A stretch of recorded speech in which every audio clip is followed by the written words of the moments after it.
Fred. Yenya. Ate nze gwosanzeewo. Okimanyi nti nze nina omukuyitira. Yenya. Kati n'amuyita nga tombuulidde ky'omwagaza. Kale gwabuuza tukuyita tutya? Lwaki mba nkubuulira bw'ompita nga tombuulidde ki gy'oli eri Fred?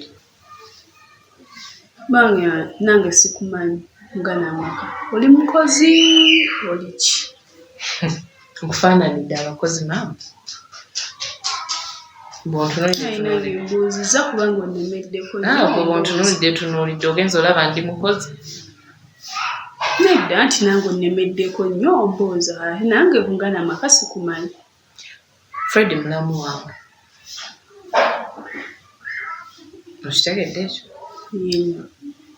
Nze sifaayo batayagala kuŋŋamba ky'oli gy'ali gw'amanyi. Eventually era nja kumanya. So I don't mind. Ekiriwo Fred taliiwo. Kati oba onoogenda n'odda ng'akomyewo. Simanyi oba tebamukubidde essimu n'omugamba mbu oba ojja oba ki. Simanyi abadde akusuubira. Nanti namugambye naye ngenda mulinda. Kubanga era nkyaliwo. Okyaliwo otegeeza ki? Nkyaliwo. Wano. Yenya.